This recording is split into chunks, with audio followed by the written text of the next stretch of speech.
మరి ఫాదర్ ఉన్నప్పుడు సిట్యుయేషన్ ఎలా ఉంది? ఆయన లేకున్నా ఇప్పుడు ఈ సిట్యుయేషన్ ఎలా ఉంది? డాడీ ఏంటంటే డాడీ నాలాగా చాలా యాక్టివ్ అనమాట. నేను ఏ డల్ అయిపోయినా డాన్స్ చేస్తారు డాడీ నాతో పాటు. చాలా అంటే చాలా యాక్టివ్. ఉన్నాయా వీడియోస్ ఏమైనా?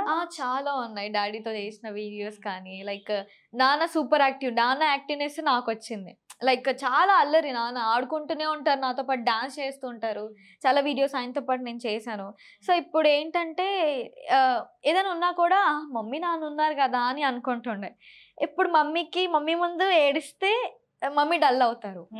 సో, నేను ఏడుపొచ్చినా వాష్‌రూమ్‌లోకెళ్ళి ఏడ్చేసి, మమ్మీ ఏడుస్తున్నా, ఎందుకమ్మా ఏడుస్తున్నావు అని చెప్పి ధైర్యం చెప్పేదే. ఇంత చిన్న ఏజ్‌లోనే అంత బాధ్యత అనేది చాలా కష్టంగా ఉంది. ఇప్పుడు ఏదైనా ఉన్నా అప్పుడుంటే డాడీ ఉంటే డాడీ చెప్పుకునేదాన్ని. ముగ్గురు కూర్చొని సాల్వ్ చేసుకునేవాళ్ళం. ఇప్పుడు ఫోటో దగ్గరికెళ్ళి చెప్పుకోవాల్సొచ్చింది ఏదైనా సరే. అలా హాల్‌లో పెట్టేసాం. డాడీ లోటు ఉండకూడదు అని చెప్పి అలా ఫోటో పెట్టి మాట్లాడుతున్నాం. నార్మల్ మనిషి ఉన్నాడులే అన్నట్టు, చూడు నాన్న ఇలా చేస్తుంది మమ్మీ, చూడు నాన్న అలా చేస్తుంది అని చెప్పి. నాన్న నాన్న అని ఎక్కువ నాన్న నాన్న నాన్న అంటూనే ఉంటాను నేను డేకి. ఒక 100, 200 టైమ్స్ అన్నా. ప్రతి గర్ల్‌కి నాన్నతో అటాచ్‌మెంట్ ఉంటుంది. ప్రతి ఫస్ట్ హీరో ఎవరు అంటే నానే అనే అంటారు. సో, అలాంటి ఒక పర్సన్ లైఫ్‌లో లేరు అంటే తీసుకోలేం. ఎందుకంటే ఎవరిని నాన్న అని పిలవలేం.